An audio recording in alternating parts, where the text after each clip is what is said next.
Welcome to today's Explainer, where we're going to demystify the incredibly complex financial ecosystem surrounding Elon Musk. We are looking at the whole shebang today, right from the foundational building blocks of his massive corporate ventures, all the way to a staggering multi-billion-dollar IRS bill.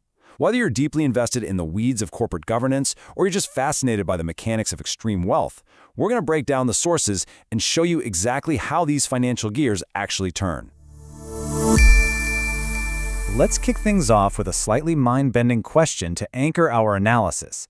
How exactly does owing the government $11 billion actually open the door for a brilliant financial maneuver? I mean, on the surface, a tax bill of that size sounds like a catastrophic planning failure, right? But as we unpack the data today, you're going to see how it actually acts as a strategic linchpin for raising massive amounts of capital. So here's our roadmap. 1. The business empire. 2. Q2 reality check. 3. The 2025 pay package. 4. Pay for performance. 5. The $11 billion tax bill. And 6. Tax loss harvesting. Okay, let's jump into part 1, the business empire. To really understand the strategies at play here, we first got to zoom out and look at the foundation. The sources map out this timeline of incredibly aggressive reinvestment. Musk literally took hundreds of millions of dollars from selling PayPal and immediately poured it right back into ambitious future tech. We see a $100 million jump-starting SpaceX back in 2002, followed by a $70 million investment into Tesla in 2004, and then the founding of SolarCity shortly after.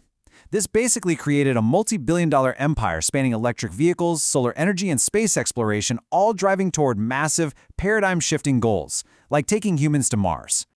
Moving right along to Section 2, Tesla's Q2 reality check. To grasp the financial mechanisms currently at play, we really need to look at the real-world performance of his flagship company today.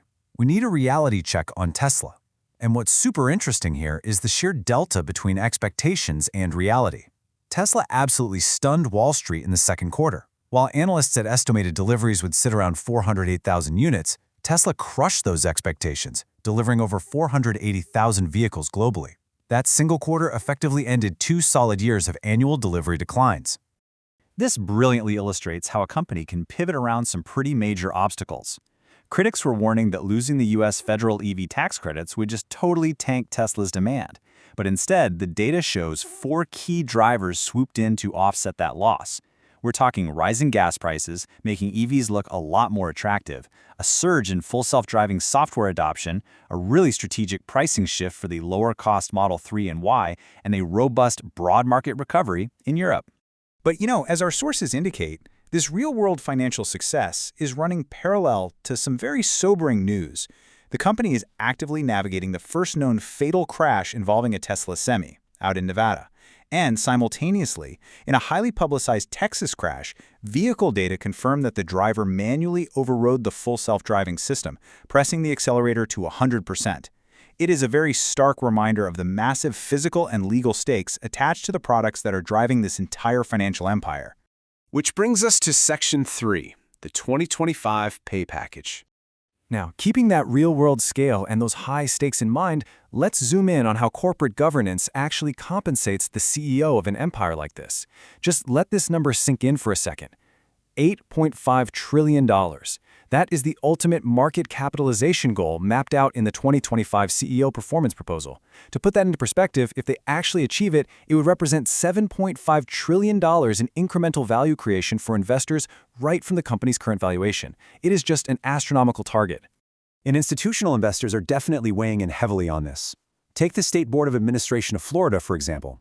They're a massive public investment manager handling over $280 billion, and according to them, this plan is highly defensible. They argue it just continues a proven history of incentive structures that previously drove Tesla's stock up nearly 1,800%. For them, it's an aggressive, sure, but absolutely necessary strategy to perfectly align management with the share owners. So the crucial thing to understand is how the mechanics of this plan actually operate. This plan provides absolutely zero guaranteed cash or salary. Nothing. It strictly awards stock, up to 423.7 million shares, and that's broken down into 12 distinct tranches. Each tranche is tied to massive operational milestones. We're talking hitting 20 million vehicle deliveries or deploying 1 million robotaxis. And interestingly enough, to unlock the final tranches, the board actually requires the establishment of a formal CEO succession plan. All right, Section 4, pure pay for performance.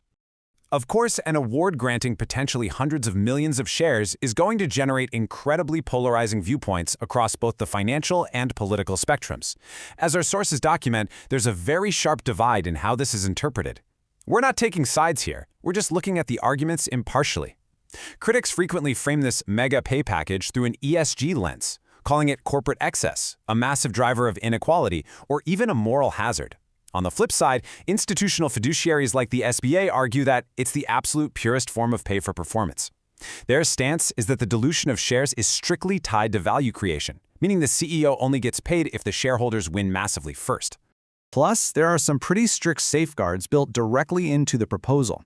This isn't just a quick cash grab. Vesting requires continuous service. It can take up to 10 years for these shares to fully vest, and even after they do, there's a mandatory 5-year holding period. This means the CEO is locked in. They are exposing their own net worth to the company's long-term performance, specifically designed to discourage any kind of short-term pump-and-dump decision-making.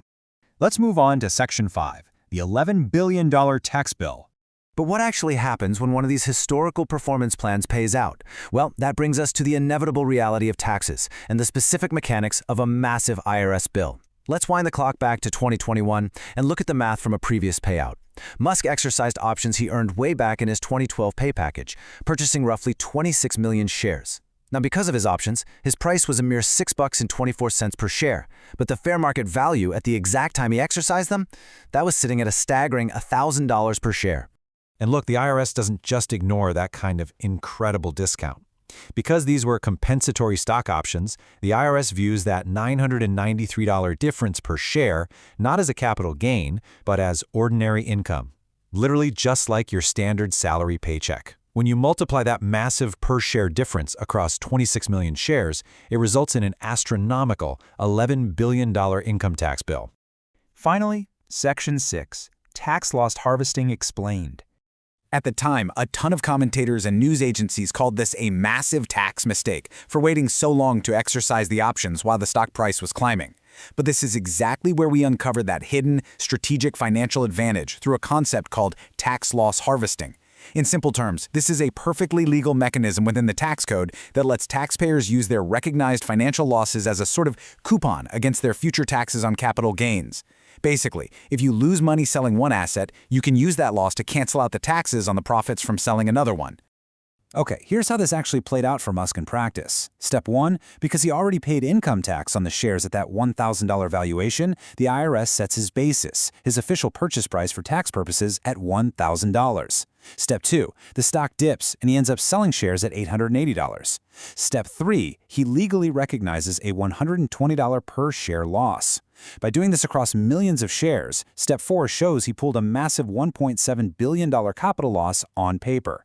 And remember, he originally only paid $6.24 out of pocket for these shares, yet he gets to claim a loss from that $1,000 basis. So what's the big takeaway here?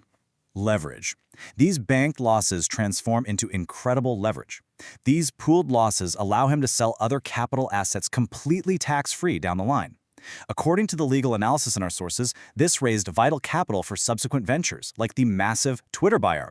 And furthermore, it allowed him to fund that acquisition without needing to rely as heavily on foreign financing.